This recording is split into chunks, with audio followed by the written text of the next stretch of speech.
الحمد لله والصلاة والسلام على سيدنا ومولانا رسول الله وعلى آله وصحبه ومن والاه وبعد. قال الله سبحانه وتعالى: اقرأ باسم ربك الذي خلق الإنسان من علق اقرأ وربك الأكرم الذي علم بالقلم علم الإنسان ما لم يعلم. صدق الله العظيم. د ویاړ بنسټ مشرتابه ملګرو استادانو، الله تعالی مو دغه ستړې او هڅې قبولې کړه. الله تعالی نور هم برکت پکې واچوي، الله تعالی نور هم منظم کړي. اول مفتي صاحب او ټولو ملګرو ډېره مننه کوو چې د ځوانانو او د روزنې او فکري راغښت لپاره کار کوي، او دغه کار ډېر سخت کار دی. بل چاته خو ډېر عادي ښکارېږي. کله کله چې یو څوک کار کوي، تاسو خپلو کارونو کې ځان وګورئ، بل څوک ډېرې ښې مشورې درکوي، خو که دغه میدان ته تاسو راولئ بیا کار نشي کولی. کار کول پخپله ډېر سخت دي. نو موږ تاسو فکر وکړو چې څوک عادي ژوند کوي، مرګ به یې هم عادي وي. څوک څنګه ژوند کوي، مرګ به یې هماغسې وي. اوس مثال په دنیا کې موږ ګورو، یو سړی راشي مړه هم شي، څوک خبر هم نه وي ترې. خو یو بل داسې څوک وي چې دنیا کې داسې یو کار کړی وي چې خپل ملت ته، خپل ولس ته یا خپل ټولنې ته دومره یو څه پرېښي وي چې د همغه په اندازې بیا د دنیا کې ژوندی هم پاتې وي. یو بل خبر زما ذهن ته راځي چې کله کله داسې یو مجلس کې ملګري کم وي، ځینې یا مدرس ته ملګري کم ناست دي، استاد ته ملګري کم ناست دي. ځینې خلکو نفس دومره نفس نه د خبره زه نه کومه، مطلب داسې فکر کوي که ما ته ډېر کسان ناست دي نو زه ډېر غټ ملا یم، که یو کس دوه کس راته ناست وي نو دا ملایي به مې وړی یا مې نفس نه هوارېږي.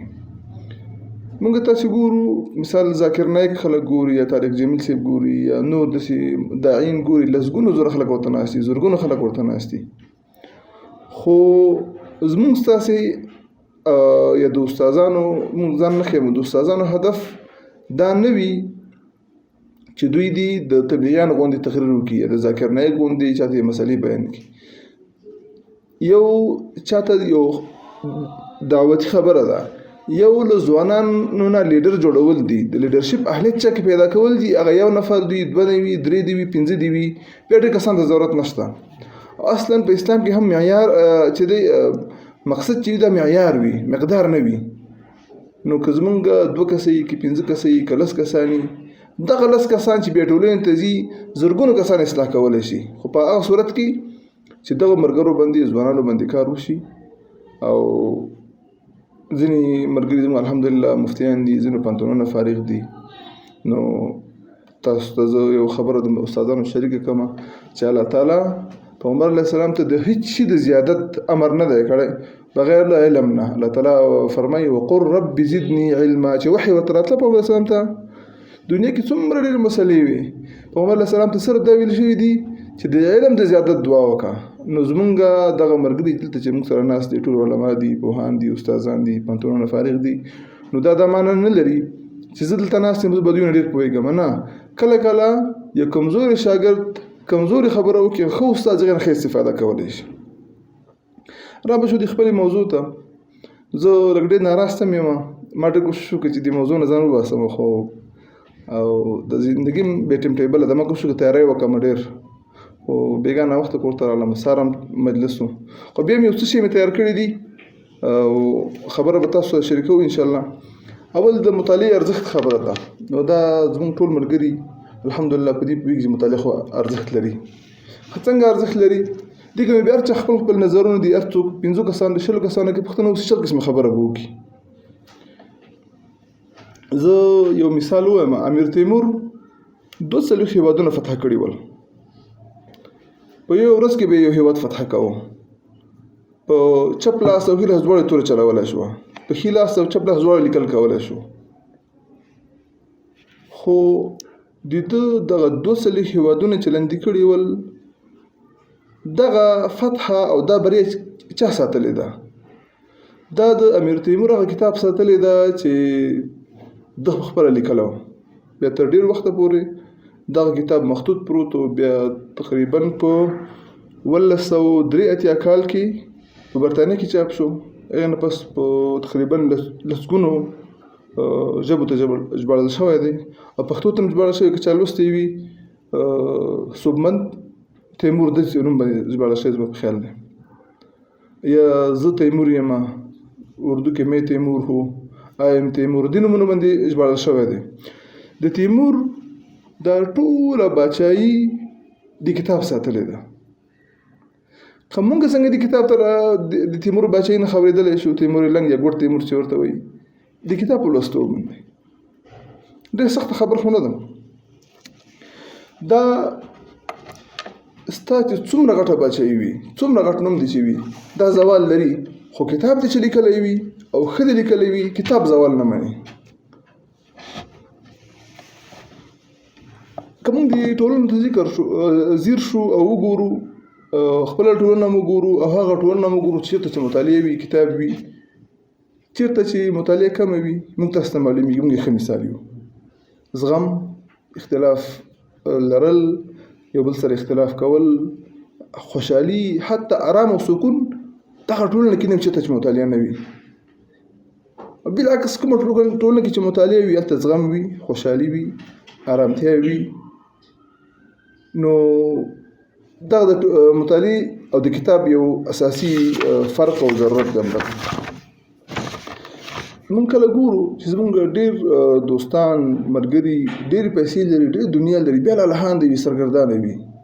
وجه دا چې کتاب نه لري. نو د کتاب بیا د قرآن کریم نه نیولې تر عادي مطالعې پورې دا ټول د دې سبب کېدلی شي چې موږ له دنیا او مال او حال سره د دې باوجود له مشکلاتو سره مخ یو، ځکه چې موږ کتاب نه لرو.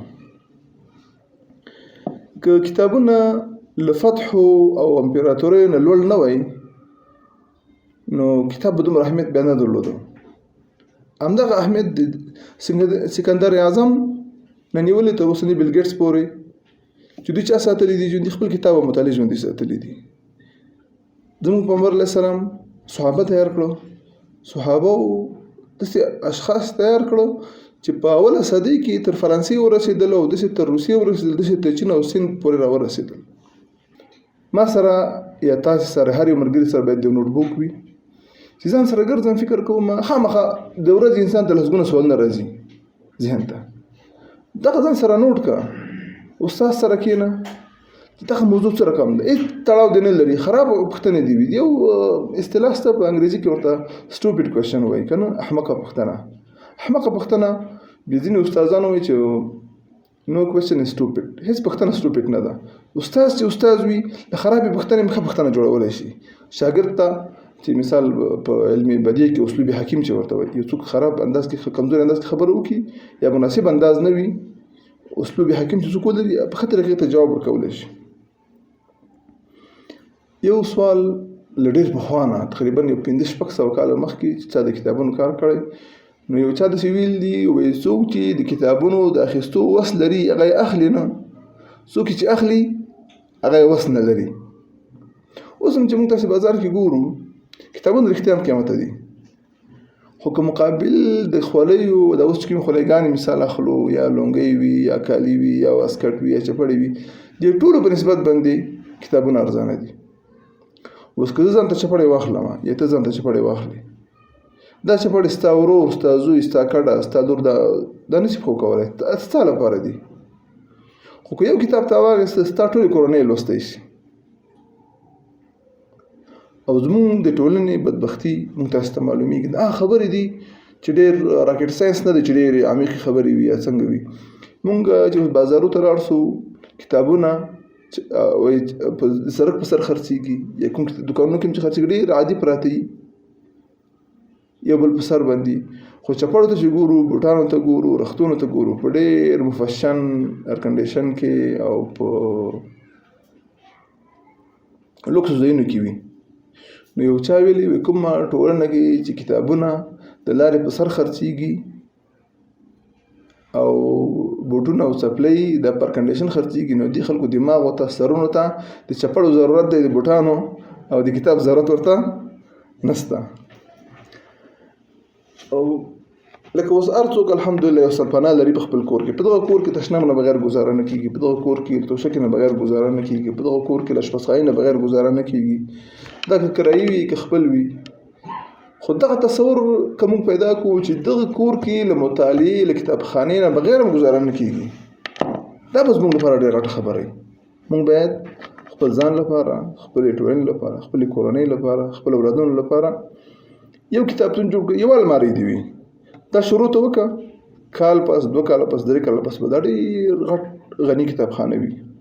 دا په هغه صورت کې لکه څنګه چې موږ ته خوراک مهم ښکارېږي، همدارنګه موږ ته مطالعه او کتاب هم مهم ښکاره شي. دا د مطالعې او د هغه لپاره همدغه د ملګرو یا د استادانو خبرې یا د ټولنې واقعیتونه دي چې مثال هر کمزوري سړی هم لیدلی شي. بیا زه چې مطالعه کوم نو څنګه مطالعه وکړم؟ یو شی ته موږ تاسو خیال کړی وي چې څوک چې مدرسو نه فارغ شي یا د مدرسې طالب وي یا پوهنتون کې لیسانس کې وي، ماستري کې وي، دکتورا کې وي، حتی استاد وي، د مدرسې استاد هم یادوم، دا د توهین په حیث نه وایم، الله تعالی دې نه کوي. ځینې واقعیتونه دي چې په بل تعبیر هم دا زه خبره کوم چې دا خبره لږ روښانه شي. زمونږ ډېر ملګري یا استادان په دې کله نه پوهېږي چې څنګه مطالعه وکړو. کېدای شي دا سوال ځینو خلکو ته ناشنا وي. قاضي محمد امین صاحب، مفتي صاحب به پېژني، ځینې ډېر ملګري به پېژني، ډېر ستر عالم و. هغه نه په 2001 کال کې مونږ شرجامي ویلي، نو هغه ویلي وایي 15 کاله ما شرجامي تدریس کړې ده، خو هر کال راته پکې نوي نوي شکونه پیدا کېږي. امام مزني رحمه الله امام شافعي صاحب شاګرد مو، ملګری مو، نو هغه وایي چې ما د امام شافعي رحمه الله الرساله کتاب 1500 وارې لوستی دی. 1500 وار کې ما هغه څه پیدا کړي دي چې په 499 وار کې ما نو لوست پیدا کړي. خو دا هغه وي که بل تعبیر سړی ورکړي چې مطالعه یا کتاب باید موږ په ویښ عقل باندې ولولو. په ویښ عقل باندې چې ولولو زمونږ دا مشکل که حل کېږي نه، د حل کولو طرف ته یو قدم راغستلی شو. د مطالعې یو غټ مشکل زمونږ دا دی چې کله مونږ ګورو دا مطالعې کې مونږ اولویت نشو پېژندلی. زمونږ ډېر ځوانان حتی د مدرسو ملګري، نور د پوهنتونو ملګري کوشش کوي چې د غربیانو کتابونه او غرب نه چاپ شوي ژباړې یا کتابونه دا ولولو. نو دغه کتابونه که موږ په ویښ عقل باندې ونه لولو چې په کتاب کې دي همدغه ومنو، دا نه یوازې دا چې موږ به ځان ته تاوان رسولی وي بلکې ټولنې ته هم تاوان رسولی وي. الفت صاحب وایي ناسمه پوهه له انسان ځینې شیطان جوړوي. یو داسې وي چې انسان نه پوهېږي، هغه وایي زه نه پوهېږم، هېڅ مشکل نشته. دا چې یو نیم کتاب ولولي یا کتاب په ویښ عقل نه وي لوستی، په ویښ عقل باندې مشکلات لري، نو بیا دا سړی دغه معلومات خلکو ته رسوي، ځان ته هم تاوان رسوي او ټولنې ته هم تاوان رسوي. زمونږ ډېر ځوانان چې کله د علماو، د مشرانو د لارښوونې او د هغوی له سوري نه پرته په خپل نظر روان وي، هغه کله په ښه نیت باندې کمزوري خبره وکړي چې ټول عمر لپاره دې په ټولنه کې محروم وي. موږ تاسو ډېر ځوانان لیدلي دي. هغه وجه دا ده چې موږ په پټو سترګو مطالعه کوو، په ویده عقل مطالعه کوو، کتاب کې څه وګورو، واقعیت ته نه ګورو، پوښتنه نه کوو، لکه هغه خبرې چې موږ تاسو سره مخ یو په ټولنه کې. زه مثال درته ووایم، زمونږ یو شمېر لیکوالان دي چې کله د تاریخ باره کې خبره کوي، د اسلامي تاریخ باره کې، نو د اموي، عباسي او عثماني خلیفګانو هغه د عیاشیانو کیسې کوي، د وحشتونو کیسې کوي که نه، خو دوی د خلافتونو، د فتحو، د قربانیو، د پرمختګونو، د تمدن، د ثقافت د دې خبرې نه کوي. دا موږ تاسو ګورو که نه، او حوالې بیا په چا ورکوي. دې کې مشکل زموږ دا دی چې زموږ ډېر ملګري، دوستان چې کله کتابونه لولو او کتابونو کې حوالې ورکول شي، مثلا د تاریخ د برخې حواله د ادب په کتاب باندې ورکول شي. الغاني یو کتاب دی. زموږ ډېر دوستان یا ملګري چې کله کتاب لیکي نو خلفاو د عیاشانو کیسې کوي، بیا وایي دا کتاب خبره په اغاني کې راغلې ده، زه خو اغاني نه پېژنم، خامخا ورسره منم.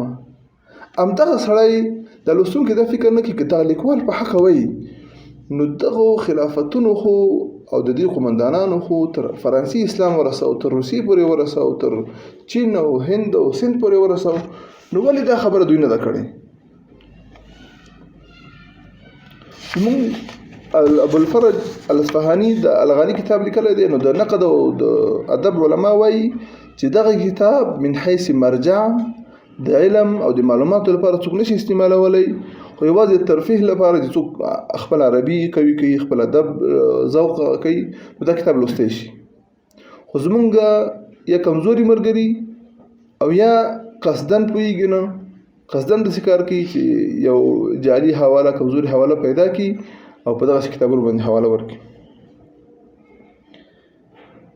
که زما د ټولنې یو لیکوال یا یو مترجم زمونږ د اسلامي خلافت له دومره لاسته راوړنو سترګې پټوي چې دا ټول امت یو ساتلی و، دومره پرمختللې وسلې جوړې کړې وې په خپل وخت کې، چې مثال دوی علماو ته څومره سپارښتنې کړې وې، څومره اسانتیاوې ورته برابرې کړې وې چې علماو دومره کارونه وکړه، دې ټول نه سترګې پټوي او یوازې په څو منفي شیانو باندې هغه بې اساسه ځینې شیان ځینې شته هم داسې نه دی چې نشته، خو توازن دا دی چې منفي او مثبت شیان ټول ذکر شي، بیا تر حده پورې خبره د منلو وړ وي. زمونږ وخت څومره دی؟ نه چې بیا همغه وخت پورې خبره راټول ځینې چې به ملګرو باندې بوج شي. څومره؟ 8 دقیقې مخکې لري چې بس بیا راټول کړو. اوس بل مثال درته وایم. زمونږ ځینې ځوانان یا مولوي صاحبان د فیسبوکونو کې چې لیکل کوي پیغمبر علیه السلام د غیر مسلمو له نظره تاسو کتلی وایي، بیا وایي چې پلانکي د پیغمبر علیه السلام صفت کړی، پلانکي یې کړی دی، پلانکي یې کړی دی، چې دومره یې کړی نو ولې مسلمانېده نه؟ یو مشهور کتاب دی مایکل هارټ لیکلی دی د دنیا 100 نومیالي انسانان. دغه کتاب مسلمانان ډېر حوالې ورکوي، بیا په منبرونو کې استادان او مولوي صاحبان وایي چې حتی یهودان د پیغمبر علیه السلام صفت کې 100 کتابونه 100 نومیالي لیکلي دي، په سر کې پیغمبر علیه السلام نوم راغستی دی. خو دې ته نه ګورو چې زه ولې د یو یهودي له لارې نه خپل پیغمبر وپېژنم، ما څه ضرورت دی؟ دا یو مسله. بل دا دی چې دغه سړي مایکل هارټ په یو پیغمبر علیه السلام در پېژندلو باندې چې دا به ته د خپل لارې پېژندلی وایي که نه، او بیا یهودان در پېژندلی دي چې دنیا ستر خلک دي. او دغه کتاب په اروپا کې دومره نه دی خرڅ شوی څومره په اسلامي نړۍ کې خرڅ شو یا ترجمه شو، او ګټه یې بېرته لیکوال ته راړه. او هغه لیکوال د شخصي ګټې نه کوي، دا هماغه د یهودیت هغه ټولنې د ګټه رسېږي چې بېرته مسلمانان پرې ځپل کېږي. همدارنګه که موږ د سیرت برخه کې وګورو، جب یا ګب، عربان جب ولي، خپل نوم یې ګب دی. ګب مستشرق یا نورو مستشرقینو مرګلیو سعودي خلکو په سیرت باندې کتابونه لیکلي دي. بیا زمونږ خلک راځي دغه کتابونه لولي، بیا په دې حوالې ورکوي چې پلانکي د پیغمبر سم د صفت کړی، پلانکي د صفت کړی دی. خو موږ ابن هشام او ابن اسحاق او د سیرت نور علما پاتې وي. خو علما چې کله دا کتابونه کتلي دي نو دوی په ګوړه کې زهر ورکړي دي. څنګه زهر ورکړي دي؟ مستشرقینو چې کله په سیرت کار کړی دی تر ډیره پورې، ټول نه ښیم ځکه ځینې بیا په مسلمان شوي هم دي، هغوی د پیغمبر علیه السلام هغه مادي جانب ذکر کړی دی چې داسې قوي قومندان و، داسې هوښیار و، داسې سړی و، داسې جنګونه به یې کول، هغه جانب یې نه دی روښانه کړی یا په هغې رڼا نه ده اچولې چې په هغې باندې څه وي روحي او د وحي جانب باندې به دوی کار نه دی کړی. اوس زموږ ډېر مسلمانان هم کله فیسبوکونو کې موږ تاسې ګورو چې لیکلي یا قرآن کریم نه د بیخي د حکیمي کتاب جوړ کړی وي، یا پیغمبر علیه السلام داسې انځور کړی وي لکه څنګه چې مستشرقین کوي چې ډېر هوښیار سړی و، ټول دنیا کې هوښیار سړی پیغمبر علیه السلام و، چا ویلي پلانکي انګریز ویلي. ښه څه ضرورت دی خبره ته باندې؟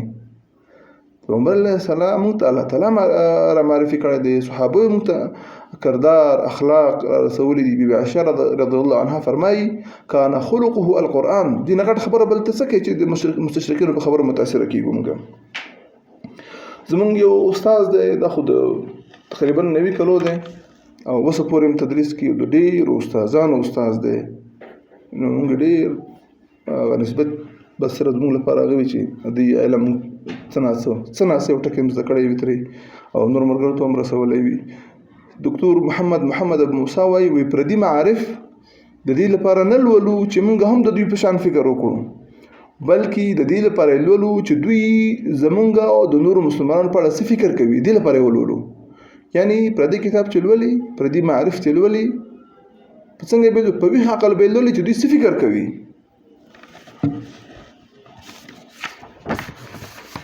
که مونږ د علماو او د شیخ موسی او نور علماو په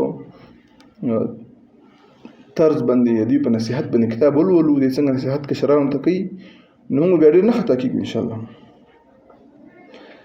دا مطالعه داسې دی لکه خوراک، لکه څنګه چې پرونی خوراک ته له نننۍ لوږې نشي ژغورلی، او نو همدارنګه پرونی مطالعه علم نننۍ وخت اړتیا ستا نشي پوره کولی. هره ورځ چې څنګه خوراک ته اړتیا لري، اکسیجن ته اړتیا لري، ته نوې مطالعې ته اړتیا لري. اوس مطالعه کله چې موږ ته مشکل وي، خو انسان باید تغییر وکړي. یو وخت که زه داسې یم خیر دی، که نن داسې یم خیر دی، که سبا داسې یم شرم دی. دا اوس موږ داسې مطالعه کوو چې پلان کې داسې لیکلي دي، پلان کې داسې لیکلي، پلان کې داسې لیکلي دي، بیا بل چاته یې کاپي کوو. نه، مطالعه باید داسې وي لکه ښه خوراک د ښې معدې لپاره، چې کله خوراک ښه وي هغه مثبت او ایجابي شیان بدن کې تقسیمیږي، او اضافي شیان چې وي هغه بدن نه وځي. کله چې زه مطالعه کوم، زه باید د مطالعې معلومات چاته کاپي نه کړم، له دې نه زه یو فکر واخلم، دغه فکر که مثبت وي که منفي وي، که په لیکوال نقد وي که په لیکوال تایید وي، په ویښ عقل باندې دا زه نورو ته ورسوم. څه شی ولولو، څنګه ولولو، هر شی لوله، هر شی لوله، خو فیصله پرې مه کوه. لکه که تاسې چېرته بازار کې پکوړې اخلئ، اخبار کې دال اخلئ، یو چې خرڅېږي اخبارونو کې که نه، دا ته ولوله، دې کې تا ته نوی شی پیدا کېږي. زه یو وخت کې یو دواخانې ته لاړم، هلته یو اردو اخبار پروت و، 2005 کال به و، اخبار کې پروت و باسکټ کې، چې راوام غوښته ډېر مهم موضوع پکې وه، طالبانو د بیا راتګ 2005 کې دا خبره کړې وه، او ډېر قوي خبره وه، تر وروسته تر ډېره پورې خبرې بیا ثابتې هم شولې. هغه وخت کې چا نه منلې، بیا وخت کې ما خپل وخت ترجمه کړې وه. خلیل ابن احمد الفراهیدي دا ډېر ستر عالم تېر شوی دی. زموږ یو بل عیب که ووایم خبره اوږده نه شي، موږ پردي خلک پېژنو، خپل مسلمانان ډېر نه پېژنو. دی په 100 هجري کې پیدا شوی دی، په 115 یا 180 په اختلاف د روایاتو باندې دی وفات شوی دی. مطلب 80 یا 15 کاله عمر یې تېر کړی دی. دی د تجوید مؤسس هم دی، دی د ډکشنري یا قاموس دې مؤسس هم دی، دی د علم عروض مؤسس هم دی. او هر وخت نور کله چا څومره علوم اختراع کړي دي، نو د اختراع کړي د خلکو پکې اضافه کړی ده. د چې علم عروض اختراع کړی دی، هماغه 15 بحر دي که نه، 14 بحر پکې ده کړي دي، یو بحر پکې بل چا اضافه کړی دی، یو بحر 3 اضافه دي. صحیح شو، ښه صحیح. او بل خبر دی د قاموس مؤسس هم دی، د ډکشنري کتاب العین لیکلی دی. سیبویه د ده شاګرد دی. د سیبویه کتاب تر اوسه پورې څوک نشي لوستلی، ځکه د واړه کتابونو دومره وخت چې رسېږي چې عقل ورته نه رسي، دومره جګه سوی باندې لیکلی دی. نو دکتور محمد ابن موسی وایي که زمونږ استادان د مدرسې وي، د مکتب وي، د پوهنتون وي، خپلو زده کوونکو او محصلینو ته یوازې د کتاب د لوستلو طریقه وښیي، بس دا غټه خبره ده. مونږ خو چې کله لیسانس نه یا مستري نه یا دکترا نه ملګري فارغ شي یا مدرسې نه فارغ شي، دې فکر کې ډېر پوه سړی یم، او انسان چې غلطي کوي په دغه وخت کې کوي. خو که د رښتیا درس ویلی وي، د یوازې دومره توانایي لري چې د علماو او د مشرانو په خبره ځان پوه کړي. د دې وخت کې نه عالم دی، نه پوه دی، نه متخصص دی، د یوازې دومره وړتیا به ولري چې دی په کتاب پوه شي. اصل کې دغه د علم ابتدایي مرحله ده. کله کله چې څوک زموږ استادان موږ اورېدلي دي چې 10 کاله 15 کاله تدریس کړی، هغه وایي چې اوس زه په دې کتاب پوهېږم، یعنې دا مخکې پې نه پوهېدلم. نو همدغه وجه ده که څوک ځوانان ملګري کله د علم مرحلې ته داخلېږي، یا لیسانس کوي یا مستري کوي یا مدرسې نه فارغېږي، حتی که دکتورا کوي، دا د علم نهایي مرتبه نه ده چې څو پورې ته ژوندی وي ته به علم ترلاسه کوې. اطلب العلم من المهد الى اللحد. که علم دې پرېښود علم تا پرېږدي. د ستربندي په دې معنا نه وي یا د ډاکټرا یا هغه چې مثلا ته په سر کې ته ولا فارغ شو. نه دا ستا مسؤلیت دی چې ته به اوس علم ته ملا تړې، خلکو ته به یې رسوې. د مطالعې څو مراحل دي. یو درې پکې د شیخ محمد ابن موسی لخلې مراغسې نور دغسې د ملګرو د استادانو خبرې دي. موږ چې کله مطالعه کوو نو اوله مرحله دا ده چې موږ لفظ او معنا باندې ځان پوه کړو. دا د ماشومانو لپاره بلکې ابتدایي ځوانانو لپاره دا بس صحیح دی. خو که ځوانان او نور خلک داسې کار کوي باید دوی په خپل فکر مراجعه وکړي. دویمه مرحله یې دا ده چې ته د مطالعې په وخت کې د لیکوال او مصنف له عقل سره خبره وکړي. څنګه مصنف له عقل سره خبره کوي چې دې سړي دا کتاب څنګه لیکلی دی، دا موضوع څنګه لیکلی ده. مثال امام بخاري کتاب الایمان څنګه راوړی دی، پلانکي دا کتاب څنګه راوړی دی، ورپسې دا څنګه راوړی دي.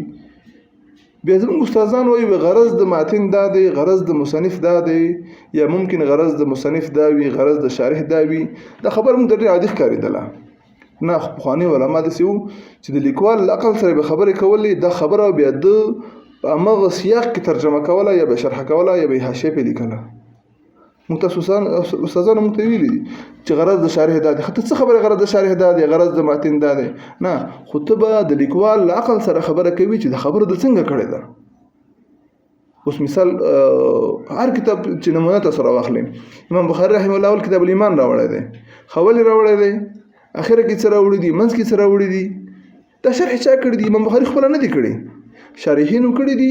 شارحینو د لیکوال د مصنف له عقل سره خبره کړې ده، د عقل په اساس باندې دوی دا خبرې ته رسېدلي دي. درېیمه خبره بیا دا وي چې ته دومره ډېر مطالعه ولرې چې ته پوه شې چې دا مصنف یا لیکوال دا خبره له کوم ځای راوستې ده. په دې باید ته پوهېږي. اوس کله کله تا چې کوم مطالعه کړې وي او یو ملګری تقریر کوي یا بل رساله لیکلې وي یا مقاله لیکلې وي، تا ته باید اندازه ولګي دا خبره کوم ځای راوستې ده. که ونه لګي ته ورپسې ولټېږي. د ساده مثال درته وایم، په مختصر کې یا تلخیص کې یا متول کې یا نور کتابونو کې مصنف وایي چې قیله دغه ومن کثرة التکرار وتتابع الاضافات. خدا قیله قول خو ویلې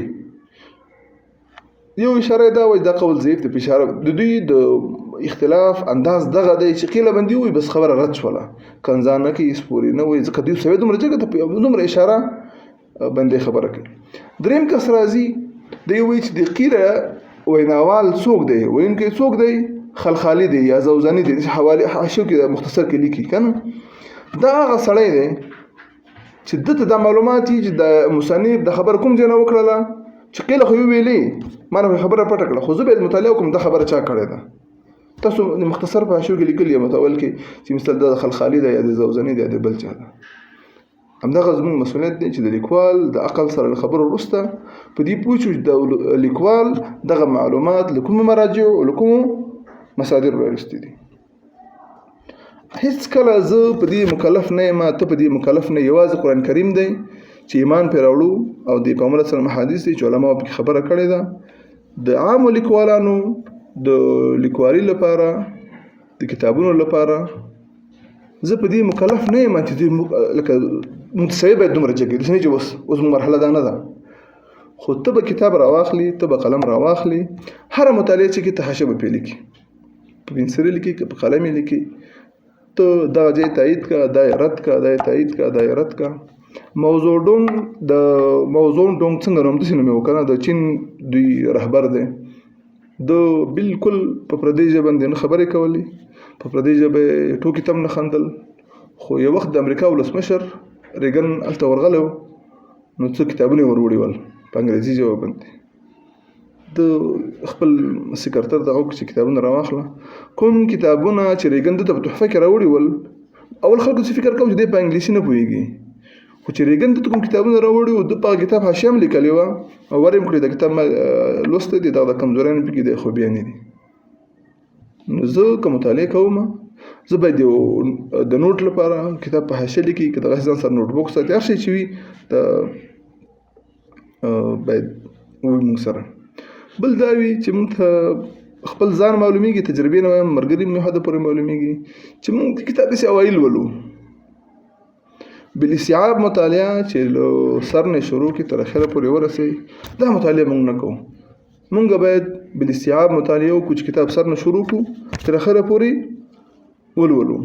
که دا کتاب کې نور هېڅ ګټه هم نه وي او دغه امکان نه لري، کتاب کې به خامخا ګټه وي، کم از کم دا ګټه به پکې وي چې زه خپل ځان کې استقامت پیدا کړم چې زه باید دومره حوصله ولرم چې زه کتاب باید مطالعه کړی شم.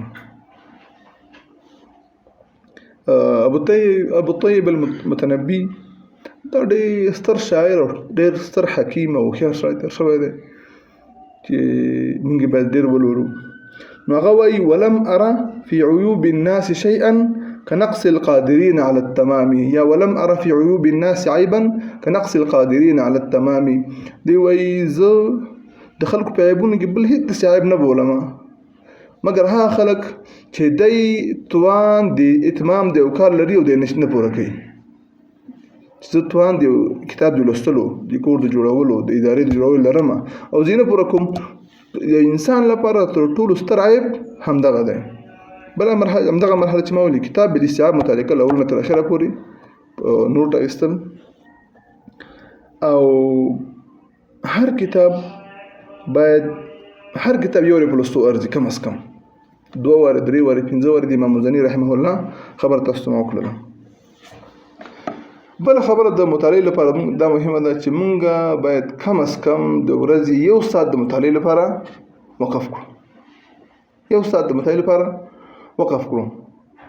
نو مونږ د خپل تجربې نو مرګرو ته معلومیږي کتاب چې ته شروع کوي نن به نیمه صفحه مطالعه کوي په 1 ساعت کې، سبا به یو صفحه، بیا به 3 صفحې، ته 8 صفحو پورې ساعت کې رسیږي انسان. خو که زه د مطالعې مرحلې ته ورسېږم او وکولی شم چې زه مطالعه وکړم ورځ کې 2 صفحې، نو متوسط کتاب هفته کې زه لوستی سم چې 2 صفحې ولولم. اوبه څو کېږي؟ 9 څلوېښت. ښه، 9 څلوېښت صفحې مطالعه زه هفته کې وکړم، د میاشتې څو کېږي او د کال څومره کېږي؟ تقریبا د کال 8 کتابه کېږي. زه په کال کې چې 8 کتاب ولولم نو بیا خو دا زما لپاره ډېره غټه مرحله ده. عباس محمود العقاد دا د معاصر ادب کې ډېر ستر سړی تېر شوی دی. د پوهنتون رئیس طه حسین سره چې بحث راغی نو دوی ورته زه خپل هم ځان جوړولی شم، زه هم پوهنتون در پرېږدم. پوهنتون یې پرېښوده نو 80,000 کتابونه د لوستي دي. زه دغه د وړو وړو رسالو څو کتاب نه وای، د رسالو څو کتاب نه وای، د 80,000 کتابونه لوستي دي. او دوی ویلي چې هره ورځ دا کتاب داسې لولم لکه سبا مې چې امتحان وي. یو دغسې کتاب لوستل دي، یو د امتحان لپاره لوستل دي. که زه دغه فکر باندې کتاب ولولم سبا مې امتحان دی نو بیا به ډېر فرق ممکن راځي. او د عقل استعمالول، زه یو څو مثالونه د حدیثونه وایم. پیغمبر علیه السلام چې معاذ رضی الله عنه یمن ته لیږه، په څه یو فیصله کوي د الله تعالی په کتاب باندې، هغه کې دې پیدا نه کړو، وایي د پیغمبر علیه السلام په سنت باندې هغه کې دې پیدا نه کړو، خپل اجتهاد کوم. پیغمبر علیه السلام د خلک داسې روزلي ول چې د اجتهاد درجې ته رسېدلي وو. اوس موږ دا نه وایو چې موږ په دین کې اجتهاد کوو، خو دا کوم مسایل چې عادي دي په دې کې باید فکر وکړو. موږ باید کوم مطالعه چې بل څوک هم کوي، یو زیم وکړم، بل کوم علم چې بل څوک ترلاسه کوي زیم ترلاسه کوم، نه، زما علم، زما مطالعه، زما فکر باید متفاوت وي. پیغمبر علیه السلام روزنه ورکړه صحابو ته. یو ښځه راغله پیغمبر علیه السلام ته فرمایي چې مور مې مړه شوې ده او حج نه دی کړی، نو زه د هغې په ځای حج وکړم یا حج د هغې په ځای وکړم. وایي که قرض پرې وایي نو تا دې قرض ادا کوو که دې نه ادا کوو؟ نو ښځې ورته چې ادا کوم یې. وایي نو دین هم دغه رقم دی، وایي حج هم دغه رقم دی، د الله تعالی دین دی ورباندې. نو استاد ویلي پیغمبر صاحب خو دا هم ورته ویلی شو چې و یا نه، حج وکړه مه کوه. دا چې سوال یې ورکړی دی، هغې ته اختیار ورکړی دی، دا معنی چې ته عقل استعمال کړه، ته خپله فکر وکړه. زمونږ ملګري استادان، علما، د پوهنتون استادان، مولوي صاحبان باید خپلو شاګردانو ته، خپلو همزولو ته داسې یو فکر ورکړي چې دی عقل یې په کار راشي، عقل استعمال کړي. امام شافعي رحمه الله فرمای چې من حق سيدنا رسول الله صلى الله عليه وسلم ان نحفظ كلامه وان نستنبط من كلامه. امام شافعي فرمای چې د پیغمبر اسلام حق مونږ باندې دا دی چې کلام د پیغمبر اسلام کلام مونږ یاد کو، او بل مرحله بیا دا ده چې تر څوک نه رسیږي کنه د خبر لږ واضحه کومه چې موږ اوس خلک څوک کله اجتهاد کوشش کوي نو اکثره غلطي وجه دا ده چې د په عربیت نه پوهیږي، د صرف نه پوهیږي، د بلاغت نه پوهیږي، د نحو او په نقد او د علماء کتابونه نه لوستي، ډایرکټ اجتهاد بیا دي سوي اکثر چې بلامبو طوفاني به حتی ځان ورځي. که موږ تاسو په رښتینې معنا باندې د مطالعې په معنا پوه شو، په هدف پوه شو، بیا موږ د خپل نفس له دایرې باندې راوځو.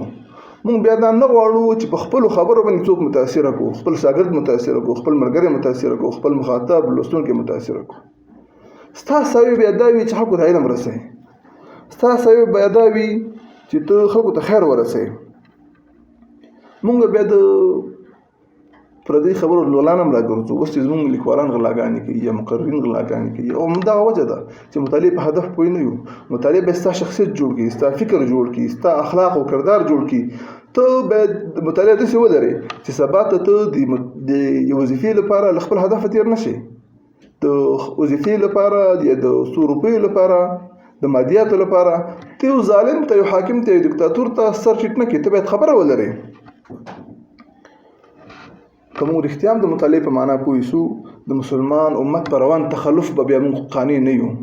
ځکه ته به د خپل نفس له دایرې راوتلی، د نفس له دایرې چې راوځي ته د مسلمان امت د حالت وګورې. ته زه دې پکې نه یم، خو امت دې راپورته شي. خو امت څنګه راپورته کېږي؟ امت دې سره راپورته کېږي. د ډاکټر محمد ابو موسی وایي که څومره علم چې له موږ سره دی دا مو شاګردانو ته ورکړو، نو دا بیا علم به په ټپه ولاړي. خو دی خپل علم ښیي. دی هر کال د یو داسې رسین او اعلی کتاب لیکي چې د مصر په سطح باندې، اسلامي نړۍ په سطح باندې ورته ګوته نیول کېږي. ما یو کتاب کاپي ضیاء الرحمن صاحب ته ښودلی، شاید مفتي صاحب ته مې ښودلی وي، اوس نو ژوندی دی. 2015 پورې یو کتاب 6 نوي واره چاپ شوی دی. سړی دی وایي که څومره علم موږ سره دی دا شاګردانو ته ورکړو نو موږ علم به په ټپه ولاړي. جمود چې کوم ملت کې، او ملت غرق دی. او که له ځان نه مو کم علم ورکړو، لکه څنګه چې اوسنی حالت زموږ دی. زموږ د پوهنتون استادان بخښنه غواړم چې شاګرد نه غواړي شاګرد له ځان تکړه شي، دی نه غواړي شاګرد له در چپټر نه بغیر بل شی پیدا کړي. د مدرسو استادان هم دغه رقم دي. دا خبره لږ په ښکاره کوم ځکه د امت مسله ده. دې سره د مدرسو استادان حاشیه، کتاب او شرحه له شاګردانو پټوي. ورته وایي نه چې دا کتاب وګوره، دا کتاب وګوره، سبق په شریک ووایو، راځئ که نه څه به ته ووایې څه به زه ووایې. نه ما نه زده که د استاز لکه زموږ دغه مشکل دی چې استاز په خپله باندې په داسې یوه مرحله کې دی چې غواړي شاګرد له ده متاثره شي. دی د کتاب او د شاګرد، د کتاب او د سلف علماو ترمنځ، د مصنفین ترمنځ دی حائل وي. او شیخ ابو موسی وایي څوک چې د سلف علماو، د کتابونو او د نوي ځوان ترمنځ حائل وي، دغه سړی د امت خاین دی، د یو شخص خاین نه دی. ته به څومره په خلک متاثره کړي، او استاز او مولوي صاحب او شیخ صاحب او استاد صاحب، خو پرېږده ځوان تکړه شي. تا نه یې تکړه شي څه مشکل جوړېږي؟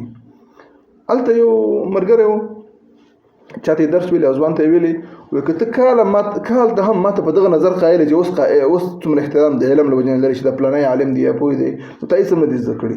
ته باید کال ته دومره پوه شي چې زما د استاد دومره نه پوهېدی څومره چې زه باید دنه تکړه شم.